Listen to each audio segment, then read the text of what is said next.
जय हिंद जय भारत दोस्तों, कृष्णा जीएस वर्ल्ड क्लासेस में आपका स्वागत है। आज हम प्रारंभ करेंगे जीव विज्ञान। क्योंकि जीव विज्ञान ऐसा सब्जेक्ट है जहाँ से प्रत्येक एग्जामों में क्वेश्चन आते हैं, चाहे एसएससी हो, पीएससी हो, एसआई हो, वनडे हो, पटवारी हो, कोई भी एग्जाम हो, जीव विज्ञान से अधिकतर विज्ञान के तीनों पोर्शन में सबसे ज़्यादा जीव विज्ञान से क्वेश्चन पूछे जाते हैं। तो सबसे पहले यही समझें कि जीव विज्ञान है क्या। जीव विज्ञान को दो भागों में बांटा गया है। जैसे एक प्राणी विज्ञान हो गया, एक वनस्पति विज्ञान हो गया। और इसके संबंध में जैसे जीवधारियों का वर्गीकरण किया गया है तो 2 नाम पद्धति दी गई, फिर 5 जगत वर्गीकरण दिया गया, फिर आगे चल के इसका कैसे विकास हुआ, फिर आएंगे हम मेन टॉपिक अपना आता है सेल्स या साइटोलॉजी, कोशिका विज्ञान, उसमें आएंगे। तो इसको जानने से पहले हम कुछ चीज़ें जीव विज्ञान की बेसिक चीज़ें जान लेते हैं। जैसे जीव विज्ञान कहा, अगर आपसे कोई पूछे कि जीव विज्ञान है क्या, तो यह पहली बात तो है विज्ञान की क्या है, एक शाखा है। विज्ञान की एक शाखा है जिसके अंतर्गत हम किसका अध्ययन करते हैं, समस्त जीवधारियों का अध्ययन करते हैं। समस्त जीवधारियों का अध्ययन करते हैं।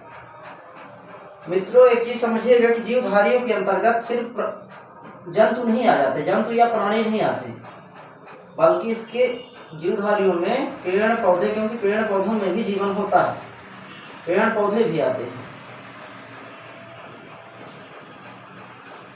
अब तो हम इसके आगे देखते हैं कि देखिए जीव विज्ञान का विकास कैसे हुआ। कि अरस्तु एक वैज्ञानिक थे, ठीक है, जीव विज्ञान का जनक ही इसीलिए इनको कहा जाता है, क्योंकि अरस्तु एक ऐसा कहा जाए कि बहुत बड़े मनोविश्लेषक या मान लीजिए दार्शनिक या बहुत बड़े वैज्ञानिक भी थे। क्योंकि इन्होंने जीवों के बारे में बहुत ज़्यादा अध्ययन किया है, इसलिए इनको जीव विज्ञान का क्या जनक कहा जाता है। जीव विज्ञान का जनक किन्हें कहा जाता है, अरस्तु को कहा जाता है। फिर देखिए धीरे धीरे क्या हुआ कि लेकिन बायोलॉजी, जीव विज्ञान को इंग्लिश में क्या कहा जाता है, बायोलॉजी। लेकिन बायोलॉजी शब्द का प्रयोग अरस्तु ने नहीं किया। ये है अरस्तु आपकी, देखिए बायोलॉजी है। बायोलॉजी शब्द का प्रयोग सबसे पहले लैमार्क एवं ट्रेविरेनस ने किया था। बायोलॉजी शब्द का उपयोग सबसे पहले किसने किया था, लैमार्क एवं ट्रेविरेनस ने किया था। देखिए दोस्तों, चीज़ों को अच्छे से समझेंगे और नोट करते जाइएगा ताकि हमको समझ में आती रहे। अब देखिए जीव विज्ञान को फिर आगे चल के क्या हुआ कि इसको 2 भागों में विभाजित कर दिया गया। एक है जंतु या प्राणी विज्ञान, इसे जूलॉजी इंग्लिश में कहते हैं। दूसरा है वनस्पति विज्ञान। और वनस्पति विज्ञान को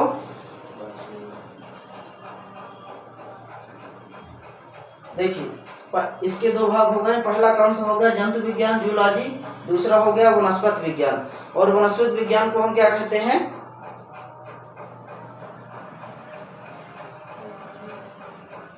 क्या कहते हैं इसको, बॉटनी। देखिए 2 चीजें हो गई, जूलॉजी हो गई, बॉटनी हो गई। अब एक चीज और है, अरस्तु का संबंध जंतु विज्ञान से पूरी तरह से। क्योंकि देखिए इन्होंने लगभग 500 से अधिक अपनी पुस्तक में जीव जंतुओं का अध्ययन किया है। तो इनकी पुस्तक का क्या नाम है, Historica of animalia, Historica of animalia.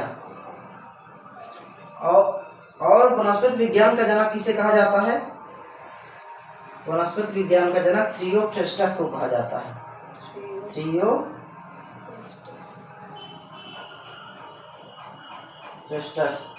देखिए दोस्तों, वनस्पति विज्ञान के अंतर्गत हम किसका अध्ययन करेंगे, पेड़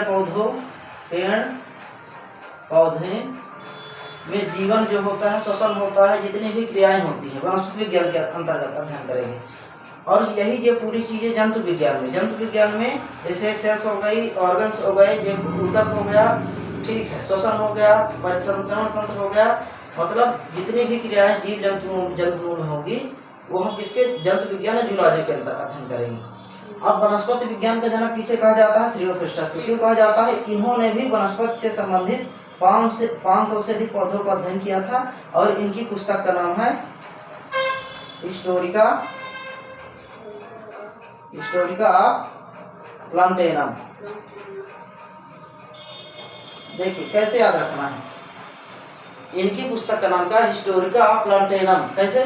देखिए प्लांट का मतलब पौधा होता है, पौधा यानी वनस्पति से संबंधित है, वनस्पति संबंधित है ना, इसीलिए हम कैसे याद रख सकते हैं? प्लांटेनम से पौधे, पौधे से वनस्पति विज्ञान के जनक कौन है? थियोफ्रास्टस। और जीव या जंतु विज्ञान से संबंधित अध्ययन किसने सबसे ज्यादा किया था? अरस्तु ने किया था। इसलिए एनिमल का मतलब वैसे भी जंतु होता है, इसलिए एनिमल से अरस्तु। तो जंतु विज्ञान के जनक अरस्तु हो गया, वनस्पति विज्ञान के जनक थियोफ्रास्टस हो गए। अब इसी कड़ी में आगे हम देखते हैं कि जीवधारियों का फिर एक वर्गीकरण की समस्या आई। तो वैज्ञानिक जो पहले जान रहे थे, ठीक है, उन्होंने वर्गीकरण किया वैज्ञानिक आधार पर, लेकिन आधुनिक देखते हैं कि आधुनिक वर्गीकरण में सर्वाधिक योगदान स्वीडिश वैज्ञानिक किनका है? कैरोलस लिनियस का है। किनका? कैरोलस लिनियस का है। अब देखते हैं दोस्तों, लिखते जाइएगा जो जैसा है पूरी चीजें।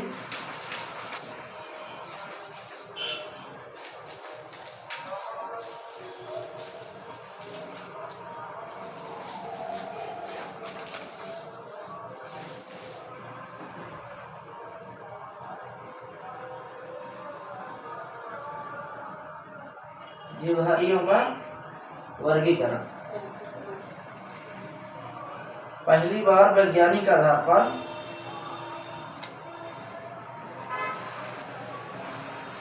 वैज्ञानिक जॉन रे ने किया था। वैज्ञानिक जॉन रे ने किया था पहली बार वर्गीकरण, ठीक है। उसके बाद क्या हुआ? कैरोलस लिनियस आए। कैरोलस, इन्हें आधुनिक वर्गीकी का पिता कहा जाता है।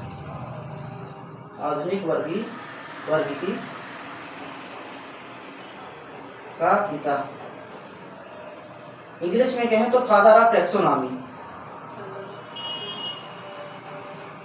Father of taxonomy.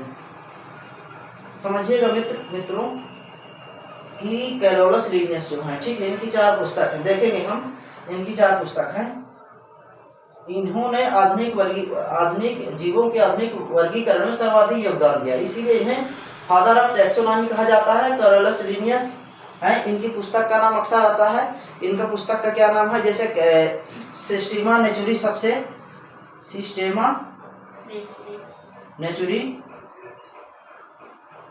फेमस पुस्तक है। जेनेरा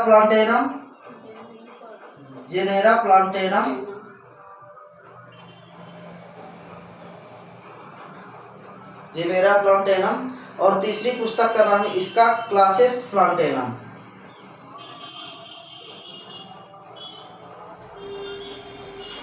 और इनकी चौथी पुस्तक का नाम है दोस्तों, चौथी पुस्तक का नाम है इनका फिलोसोफिया बॉटनिका।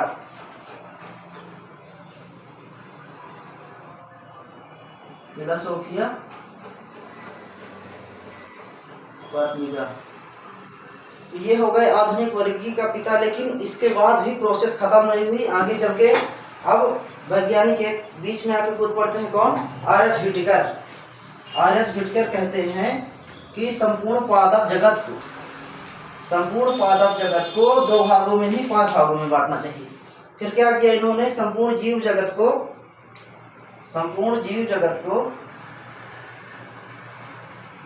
5 भागों में विभाजित कर दिया। कौन? आर.एच. व्हिटेकर। तो पूछा भी जाता है कि जीवों को 2 भागों में किसने वर्गीकरण किया था? कैरोलस लिनियस ने। आर.एच. व्हिटेकर ने जीवों को कितने भागों में बांटा? 5 भागों में बांटा, ठीक है। इन्होंने क्या देखा कि 1969 में मतलब 5 जगत प्रणाली का वर्णन किया और इन्होंने बोला कि समस्त जो जीव होते हैं 5 भागों में विभाजित हो सकते हैं। कौन कौन से? जैसे हम पहला हो गया मोनेरा, दूसरा हो गया प्रोटिस्टा,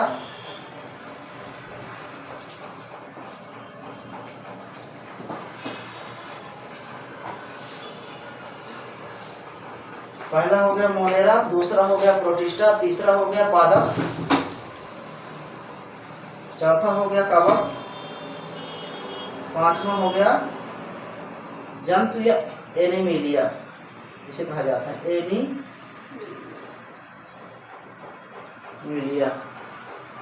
जंतु या एनिमिलिया।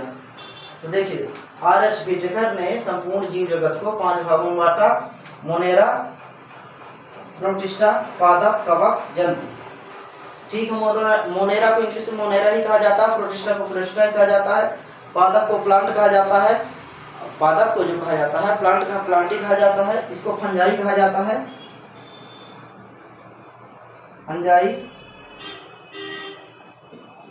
तो ये 5 जगत प्रणाली हो गई। अब दोस्तों ये चीजें हो गई, अब हम इनको डिटेल से समझेंगे। कैसे समझेंगे? एक चीज और समझे जानेंगे कि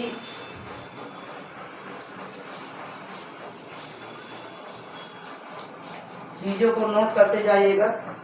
देखिए जो 5 जगत प्रणाली है उसमें पहला कौन सा है? मोनेरा है। जब हमारे पृथ्वी पर जीवन की उत्पत्ति हुई थी तो सबसे पहले क्या हुआ था कि यहाँ पहले एक प्रकार से ग्रह था, जैसे अन्य ग्रह थे। जैसे ये एक लंबी प्रोसेस है कि तारों का निर्माण कैसे होता है। तारों के निर्माण के बाद गैलेक्सियों का निर्माण होता है। फिर उसके बाद धीरे धीरे गैलेक्सियों में ही तारा रहते हैं। धीरे धीरे क्या होता है, ग्रह और उपग्रह का निर्माण होता है। और ग्रह के जब धीरे धीरे ठंडे हो जाते हैं तो फिर वहाँ क्या होता है, जीवन होता है।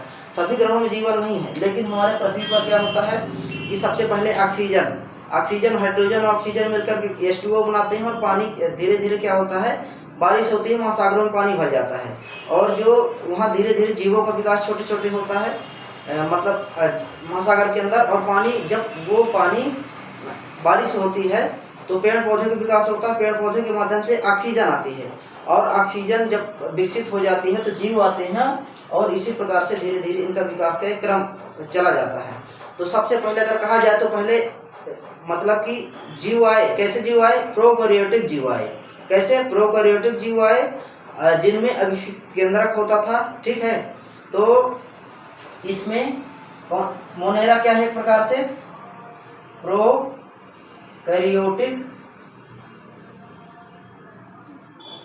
और क्या है? साथ साथ एक कोष की। सबसे पहले एक कोष की जीव आए। पहले क्या होती थी कि एक ही सेल्स के अंदर पूरी चीजें होती थी, जीवित इकाई होती थी, वही एक कोष की पूरा जीव होता था। और धीरे धीरे जब उनमें विकास हुआ तो जीवों का विकास होता है तो वह कोष के हो जाते हैं। और प्रोकैरियोटिक मोनेरा क्या है? एक प्रकार से प्रोकैरियोटिक अर्थात जीव, प्रोकैरियोटिक अर्थात जीवाणु। इसके अंतर्गत देखिए, इसके अंतर्गत कौन से कैसे जीव आते हैं? प्रोकैरियोटिक जीव आते हैं, ठीक है ना, प्रोकैरियोटिक जीव आते हैं, एक कोष की आते हैं।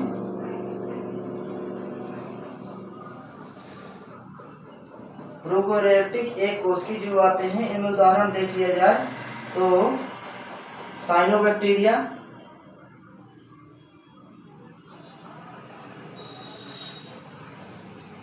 आर्कीबैक्टीरिया, साइनोबैक्टीरिया, आर्कीबैक्टीरिया, जीवाणु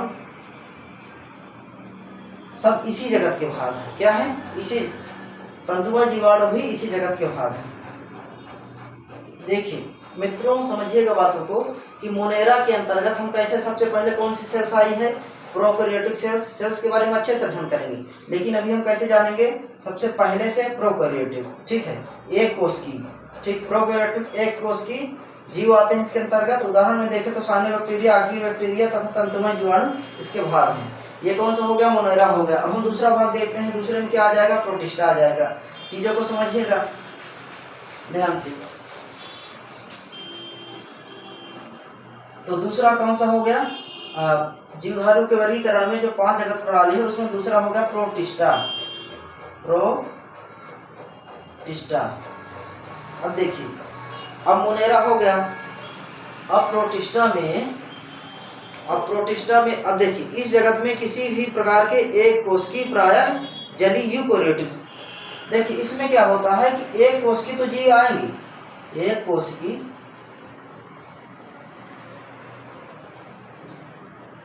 मोनेरा में भी एक कोशिकी आई थी, इसमें भी एक कोशिकी आएंगी, लेकिन यूकोरियोटिक आएंगे, यूकेरियोटिक जीव आएंगी। क्यों? देखिए प्रोकैरियोटिक और यूकैरियोटिक में बहुत बेसिक अंतर है कि वो पुरानी कोशिकाएं होती हैं, उसमें जो सभी कोशिका के अंग हैं, ठीक है, ऑर्गन्स हैं, एक संपूर्ण इकाई होती है, पूरी तरह से काम करती है और उसके अंग पूरी तरह से विकसित नहीं होते हैं।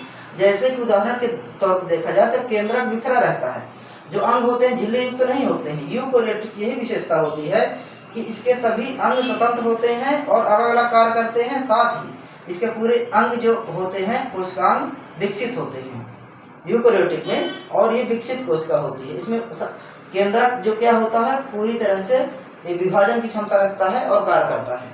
तो इसमें प्रोटिस्टा को कैसे समझना है, एक कोशिकी है लेकिन यूकैरियोटिक है। मोनेरा क्या था, एक कोशिकी था लेकिन प्रोकैरियोटिक था, यही एक कोशिकी के साथ साथ यूकैरियोटिक है।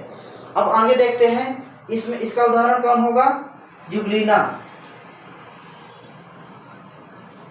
यूग्लिना जो है किसके, देखिए एग्जामों में कैसे क्वेश्चन पूछते हैं कि जैसे बहुत सारे ऑप्शन दे देंगे, यूग्लिना है, ये है, ठीक है, तो ये किसके अंतर्गत आता है आपको बताना है, प्रोटिस्टा के अंतर्गत आता है। क्यों?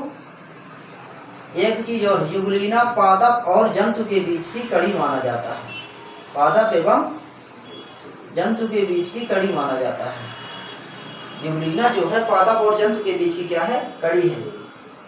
तो हम इसको अच्छे से ध्यान से देखेंगे। क्यों? देखिए, क्योंकि पादप और जंतु में क्या अंतर है, ये प्रकाश के मतलब यह क्या होता है यूग्लिना कि प्रकाश के, ठीक है ना, सूर्य के प्रकाश में स्वपाशित हो जाता है, प्रकाश के अभाव में इतरपोषी हो जाता है। क्या है, सूर्य के प्रकाश में क्या हो जाता है, स्वपोषी हो जाता है, अभाव में इतरपोषी हो जाता है, इसीलिए पादप और जंतु के बीच की कड़ी कहा जाता है। अब तीसरा है पादप या प्लांटी। देखिए मित्रों, पहला कौन सा हो गया, मोनेरा, दूसरा हो गया प्रोटिस्टा, तीसरा हो गया पादप। तो अब देखिए, पादप प्लांटी से मतलब ही है ये कि इस जगत में वे सभी रंगीन बहुकोशिकीय प्रकाश संश्लेषी उत्पादक पौधे सम्मिलित होते हैं। कैसे? देखिए, जो पौधे होते हैं पहली बार हैं, अब धीरे धीरे इनमें विकास हो गया, इनमें क्या हो जाएगा, ये बहुकोशिकीय हो जाएंगे, ठीक है, तो बहुकोशिकीय हो जाएंगे, ठीक है। और पौधों में प्रकाश संश्लेषण के माध्यम से क्या होता है, भोजन बनता है, तो ये क्या हो जाएंगे, प्रकाश संश्लेषी। किसी भी तरह का क्वेश्चन आएगा तो आपको उसका मेन जो है बहुकोशिकीय है, प्रकाश संश्लेषी है, और दूसरा क्या है, रंगीन है। देखिए, यह रंगीन बहुकोशिकीय एवं प्रकाश